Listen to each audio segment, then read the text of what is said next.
একটি অশুভ চক্র কিংবা অসৎ উদ্দেশ্য নিয়ে একটি চক্র যারা ডক্টর কামাল হোসেন কিংবা এই সাম্প্রতিক কালের যে সমস্ত ঘটনা প্রবাহ, সেই ঘটনা প্রবাহ তারা ক্রিয়েট করছে, সৃষ্টি করছে।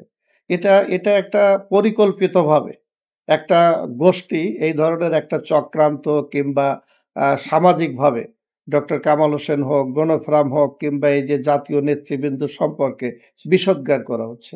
মঞ্চ ৭১ এর সঙ্গে আমাদের দল গণফোরাম এবং আমাদের নেতা ডক্টর কামাল হোসেনের কোনো সম্পৃক্ততা নাই। যে গণ অভ্যুত্থানের পরে একটা গোষ্ঠী নানাভাবে একটা মব সৃষ্টি করে নানাভাবে এই ধরনের বিতর্কিত ইস্যু সামনে নিয়ে আসছে।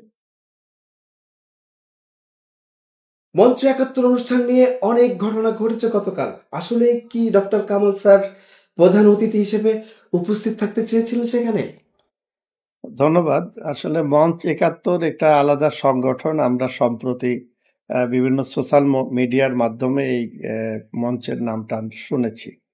তো এর সঙ্গে আমাদের দল গণফোরাম এবং আমাদের ডক্টর কামাল হোসেন স্যার এর কোনো সম্পৃক্ততা নাই, প্রথমত। দ্বিতীয়ত হচ্ছে যে আমাদের দলের সাথে যুক্ত ছিলেন এমন একজন লোক এই ৭১ মঞ্চের সাথে সম্পৃক্ত আছে বলে আমরা জেনেছি। তো বিভিন্ন সময়ে অনেকেই স্যারের সঙ্গে দেখা করতে আসেন এবং তাদের মধ্যে হয়তো কেউ দেখা করেছিলেন, করে তাদের এই ৭১ মঞ্চ সম্পর্কে হয়তো স্যারকে বলেছিলেন। তো এরপরে আমরা যখন ২ দিন আগে জানতে পারলাম যে এরকম একটা প্রোগ্রামে ডক্টর কামাল হোসেন স্যারের নাম সম্পৃক্ত করে তারা একটা প্রোগ্রাম করছে, তো সেখানে আমি তাদের সাথে যোগাযোগ করি। করার পরে আমি স্যারের সঙ্গে আলোচনা করেই তাদেরকে জানাই যে এই প্রোগ্রামে স্যার উপস্থিত থাকবেন না এবং এটা আমরা বা আমাদের স্যারের পিএস বা তার যে দৈনন্দিন শিডিউল সেখানে এই প্রোগ্রাম সম্পৃক্ত করা হয় নাই। এটা জানানোর পরে তারা মানে কিভাবে যে তার নাম যুক্ত করে এই ধরনের প্রোগ্রামে আনলেন, এটা আমাদের বোধগম্য না। জি, আপনারা কি প্রতিবাদ জানিয়েছেন? হ্যাঁ, আমরা এর মধ্যে প্রেস বিজ্ঞপ্তি দিয়ে জানিয়েছি যে এই কর্মসূচি কিংবা এই মঞ্চের সঙ্গে আমাদের দল গণফোরাম এবং আমাদের নেতা ডক্টর কামাল হোসেনের কোনো সম্পৃক্ততা নাই। মঞ্চ ৭১ প্রধান সমন্বয়কারী জেড আই খান পান্না হাসিনার পক্ষে আদালতে আইনজীবী হতে চেয়েছিলেন, কিন্তু আদালত অনুমতি দেয়নি। এ ধরনের ব্যক্তির কারণেই কি মঞ্চ ৭১ নিয়ে মানুষের মধ্যে সন্দেহ হচ্ছে? না, এটা আলাদা বিষয়, কারণ তিনি আইনজীবী হিসাবে তিনি সেই মামলায় যাবেন কি যাবেন এটা তার নিজের একটি ব্যাপার থাকে। কিন্তু মঞ্চ ৭১ তাদের কর্মসূচি কি কিংবা তারা কাদেরকে নিয়ে এটা গঠিত হয়েছিল, তাদের কমিটি স্ট্রাকচার কি, এগুলো নিয়ে আমাদের কোনো জানা নাই। ফলে এটা নিয়ে সম্প্রতি একটা আলোচনায় আসার একটা কারণ হচ্ছে যে আপনারা জানেন যে কিছুদিন আগে ডক্টর কামাল হোসেনের ছবি এবং জেড আই খান পান্নার ছবি একসঙ্গে দিয়ে একটা ভুয়া ফটো কার্ড সোশ্যাল মিডিয়ায় আসে এবং সেখানে তারা বলেন যে ৩২ মানে ধানমন্ডি অর্থাৎ ৩২ নম্বরে বঙ্গবন্ধুর যে শাহাদত বার্ষিকীতে সেখানে শোক জানাতে যাওয়ার জন্য আহ্বান জানানো হয়। তা আমরা গণফোরাম থেকে সেই ভুয়া যে ফটো কার্ড এটারও আমরা প্রতিবাদ তখন জানিয়েছি যে আমাদের নেতা এই ধরনের কোনো কর্মসূচি দেন নাই। দ্বিতীয়ত আপনারা এটাও হয়তো শুনেছেন যে ৭১ মঞ্চের সাথে যারা যুক্ত জেডাই খান পান্নাও নিজে সোশ্যাল মিডিয়ায় তিনি বলেছেন যে এই ধরনের কর্মসূচি তারা দেন নাই। এতে প্রমাণিত হয় যে একটি অশুভ চক্র কিংবা অসৎ উদ্দেশ্য নিয়ে একটি চক্র যারা ডক্টর কামাল হোসেন কিংবা এই সাম্প্রতিক কালের যে সমস্ত ঘটনা প্রবাহ, সেই ঘটনা প্রবাহ তারা ক্রিয়েট করছে, সৃষ্টি করছে। এটা একটা পরিকল্পিতভাবে একটা গোষ্ঠী এই ধরনের একটা চক্রান্ত কিংবা সামাজিকভাবে ডক্টর কামাল হোসেন হোক, গণফোরাম হোক কিংবা এই যে জাতীয় নেতৃবৃন্দ সম্পর্কে বিষোদ্গার করা হচ্ছে। আপনি যদি এটা লক্ষ্য করেন ২০২৪-এর যে গণ অভ্যুত্থান সংগঠিত হয়েছিল, সেই গণ অভ্যুত্থানে গণফোরাম রাজপথে থেকে আন্দোলন সংগ্রাম করেছে ফ্যাসিস্ট শেখ হাসিনার বিরুদ্ধে। এমনকি ডক্টর কামাল হোসেনের জ্যেষ্ঠ কন্যা ব্যারিস্টার ছাড়া হোসেন সেই সময়ে হাইকোর্টে এই ছাত্রদের উপরে যাতে গুলিবর্ষণ করা না হয় সেই জন্য তিনি মামলাও তিনি করেছিলেন, লড়াই করেছিলেন। আপনার অবগতির জন্য জানাই ৩ আগস্ট ২০২৪ আমরা গণফোরামের একটি ব্যানার নিয়ে আমি নিজে পল্টন মোড় থেকে আমরা প্রেস ক্লাবের সামনে গিয়েছি, সমাবেশ করেছি, মিছিল করেছি।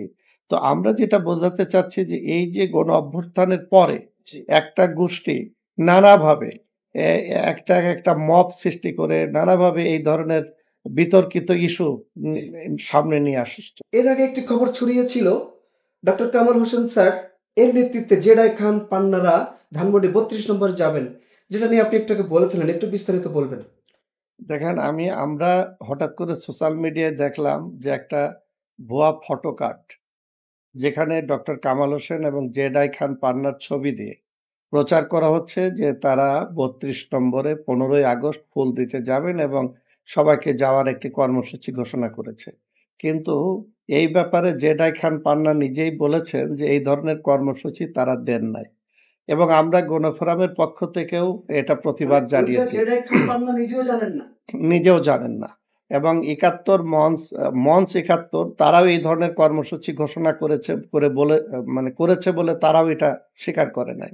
পাশাপাশি আমরা তো এটা জানিও না, এবং আপনি জানেন যে ডক্টর কামাল হোসেন গণফোরামের প্রতিষ্ঠাতা, ইমেরিটাস সভাপতি, তিনি বাংলাদেশের সংবিধান প্রণেতা এবং বঙ্গবন্ধুর অত্যন্ত বিশ্বস্ত সহকর্মী ছিলেন, এবং স্বাধীন বাংলাদেশে সংবিধান প্রণয়ন থেকে শুরু করে জাতিসংঘের সদস্য পদ লাভ এবং জাতিসংঘে প্রথম পতাকা উত্তোলন করেছিলেন বাংলাদেশের তিনি ডক্টর কামাল হোসেন। এবং 75-এর 15ই আগস্টের পরে নানা পট পরিবর্তন হয়েছে, কিন্তু ডক্টর কামাল হোসেন কোনো সরকারের সঙ্গে সম্পৃক্ত থেকে তিনি রাজনৈতিক কোনো সুবিধা গ্রহণ করেননি, কিংবা গণফোরাম গণতন্ত্র, আইনের শাসন এবং ভোটাধিকার প্রতিষ্ঠার যে আন্দোলন সংগ্রাম করেছে, সেখানে কোনো সরকারের সঙ্গে আপোষ করে গণফোরাম বা ডক্টর কামাল হোসেন চলেনি। এখন যে বিষয়টা আপনি এখানে প্রশ্ন করেছেন, যে এই যে মঞ্চ 71-এর সঙ্গে ডক্টর কামাল হোসেনকে জড়িয়ে একটি অশুভ চক্র বা কিংবা একটি অসৎ উদ্দেশ্য চরিতার্থ করার জন্য একটা গোষ্ঠী, কুচক্র মহল, তারা এই ধরনের অপতৎপরতা, অপপ্রচারের সাথে যুক্ত রয়েছে। আপনারা কি মেনশন করতে পেরেছেন তারা কারা? এবং আমরা যদি তাদের ওই ফেসবুক আইডি গুলোতে যাই, আপনি দেখেছেন যে গতকালকেও আসছে, তারা একটি রাজনৈতিক দলের সঙ্গে যুক্ত কিংবা ওই রাজনৈতিক দলের সহকর্মী, এবং যারা মুক্তিযুদ্ধে বিশেষ করে স্বাধীনতা যুদ্ধের যারা বিরোধিতা করেছিল, এদের সম্পর্কে এই পত্র পত্রিকায় আসছে, এবং আমরাও যারা এই ধরনের প্রচার করছে তাদের ফেসবুক আইডিতে গেলে আমরা এগুলোই লক্ষ্য করছি। ফেব্রুয়ারিতে কি নির্বাচন হবেই তাহলে? এটা আমরা তো অবশ্যই মনে করি এবং বিশ্বাস করি। আমরা যারা গণতন্ত্র প্রতিষ্ঠার আন্দোলন করছি, কিংবা আমরা যারা সংবিধানকে সমুন্নত রেখে রাষ্ট্র পরিচালিত হোক সেই ধারায় যারা আমরা রাজনীতি করি, আমরা তো অবশ্যই চাই এবং বিশ্বাস করি যে ফেব্রুয়ারিতে এই সরকারের অধীনে একটি অবাধ, সুষ্ঠু এবং গ্রহণযোগ্য নির্বাচন হবে। দেশে কি উগ্রবাদী উত্থান হওয়ার কোন সম্ভাবনা দেখছেন? দেখেন, এগুলো সবসময় আমাদের দেশে ছিল, কিন্তু আমাদের দেশের জনগণ এগুলোকে সমর্থন করে নাই। কারণ আমরা মুক্তিযুদ্ধই করেছিলাম যে একটি শোষণমুক্ত অসাম্প্রদায়িক গণতান্ত্রিক রাষ্ট্র পরিচালনা করা। তো এই যে অসাম্প্রদায়িক গণতান্ত্রিক রাষ্ট্র ব্যবস্থার জন্যই মানুষ আন্দোলন করেছে, এবং সেখানে জনগণই বারবার সফল হয়েছে। ফলে একটি গণতান্ত্রিক এবং সম্প্রীতির রাষ্ট্রে এই উগ্র সাম্প্রদায়িক শক্তি কিংবা কোনো রকম উগ্র তৎপরতা নিয়ে রাষ্ট্র এবং গণতন্ত্রকে ব্যাহত করতে পারবে না। জনগণই এটা রুখে দেবে, এবং অতীতেও তারা দিয়েছে, এটাই আমরা বিশ্বাস করি।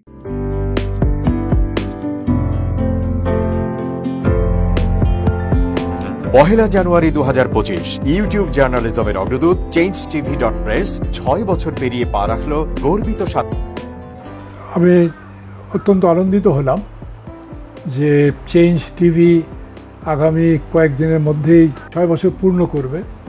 আর হাঁটি হাঁটি পা পা করে চলা শুরু করে এখন সে বেশ দৌড়াদৌড়ি করছে বলা যেতে পারে।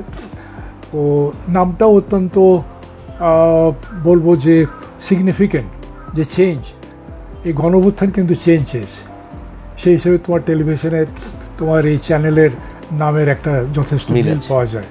আমার প্রত্যাশা যে এই গণঅভ্যুত্থানের যে প্রত্যাশা, যে আশা আকাঙ্ক্ষা, চেঞ্জ টিভি সেটিকে এগিয়ে নিয়ে যাবে। তোমাকে শুভেচ্ছা চেঞ্জ টিভি যারা সম্পৃক্ত আছেন, যারা কর্মী আছেন, সামনে পেছনে সকলকে আমার শুভেচ্ছা।